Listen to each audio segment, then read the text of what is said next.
Hello everybody, this is Gregory with 5 Minute Catholic Apologetics, where 5 minutes of your time may get you to the divine. Today we're going to talk about the vocation crisis and what we as regular Catholics can do about it. Now before we begin, let's start with a prayer. In nomine Patris et Filii et Spiritus Sancti. Amen. Gloria Patri et Filii et Spiritui Sancto, sic ut era in principio et nunc et semper et saecula saeculorum. Amen. So over here we got my dog here who's licking himself. I got him a couple of months ago. He's a good dog. Vocations. We need them, right? Just like a country who doesn't reproduce is going to go the way of the dustbin of history within 3 generations if they don't have children. We need vocations. We need priests to confect the sacraments, to make the sacraments, to have Mass, and so many other things. As a whole, the vocation problem in America is improving compared to even a decade ago or 2 decades ago, but it's a problem. We need priests. We need priests. And if you compare this time to any time in Christian history, as a whole, especially since the Edict of Milan by Constantine, we're having a problem with recruitment. And the reason I'm doing this episode is because I was at a daily Mass and the pastor who was presiding over the Mass had us do a prayer for vocations. And it led me thinking.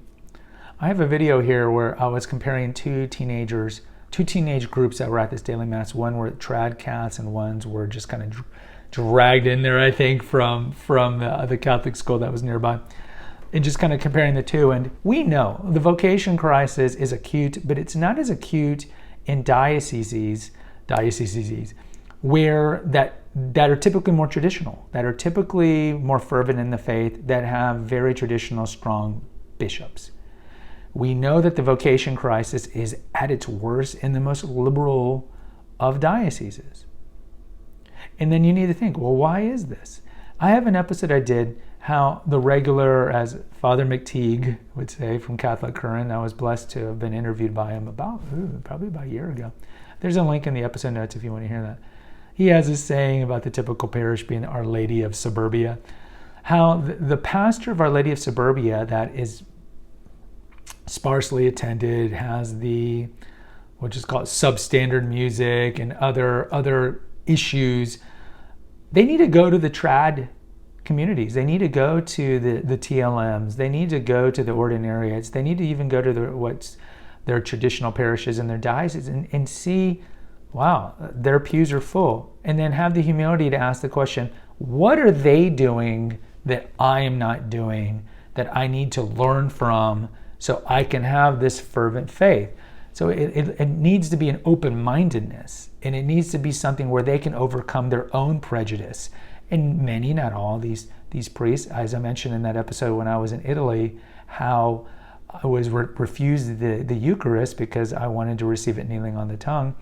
There are priests that have this kind of more modernist liberal prejudice, and even if they see that their 11 o'clock Mass is maybe 25% full and people are just mumbling the songs, and if they were to go to a Mass where the pews are full, they have so much prejudice toward whatever is working in that Mass that they won't even contemplate incorporating it. And that's wrong, right? It's ultimately that hurts his parish. So we need to find a way to improve vocations. And some of you might be, who cares what's going on in the typical Our Lady of Suburbia parish? You know, my TLM is very fervent. Well, that's a very selfish, myopic view, because the health of the church does affect all of us on one level or another. And certainly it will affect our children if our children end up going to one of these churches. Oh, my kids will never go to these churches. You don't know that. We know the statistic is that only 6% of students that go to a public school will, by the time they're 28, be practicing their faith, and it's only 12% for those who go to Catholic school. And I hazard that we don't have a perfect passing rate with the homeschool Catholic parents either. So let's not have this hubris. So what are some things that we can do? Mention to your kids the beauty of the priesthood. Mention to them it's one of, if not the most noble job to have. It's a job, of course, of sacrifice, but it's richly rewarding. And remind them how in the old days, when we had 10 kids, there was no bigger pride than having kids that ended up going into religious life. And tell them, yes, you might be persecuted. Yes, you might do this, but you will have, and you'll have to not have children, but you'll have hundreds, if not thousands of spiritual children. You'll be the shepherd leading the flock. So I think certainly telling them how great the priesthood is great. Certainly having them be an altar boy, if they're interested in that, they don't have to do that, but that used to be considered a kind of a training ground. And we have an episode here on my views of what I think about having female altar servers. I think that helps. Having them active in the church, of course, will help. Teaching them about the faith, of course, helps. Sunday school is not sufficient. We are the number one influencers of our children vis-a-vis the faith. So we need to teach them the faith. Another thing is, of course, keep them away from secular values, because secular values are anti-Christian values, simply put. So if they're always watching unlimited amounts of TikTok and YouTube and regular television, the anti-Christian sentiment by the cultural Marxists will seep in. It will seep in, and they will be vitiated by that, and you don't want that. So in closing, vocations, we need it. If you're young, be a priest.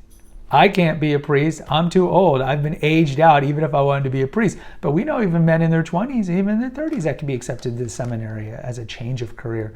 So it is possible. And we know that there are certain places where you could be married and become a priest, like in the ordinariate and the Eastern liturgies as well. So that shouldn't be an impediment.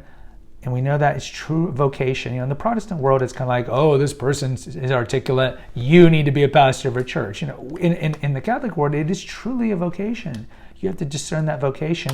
But we want to do things that groom it, that increase the amount of vocations. And I think the number one thing is fervor in the faith, like we see in the African world, in the African community. And I think another one is going to be just imparting the importance and love of our faith with our children.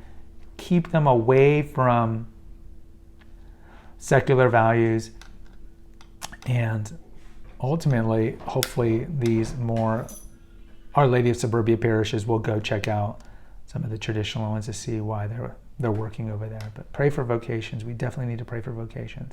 Guys, post in the comments, what do you think is the number one thing that will help improve vocations? I'd really like to hear from you. Hit the notification, subscribe, and share button. Until next time, take care, God bless, and pray.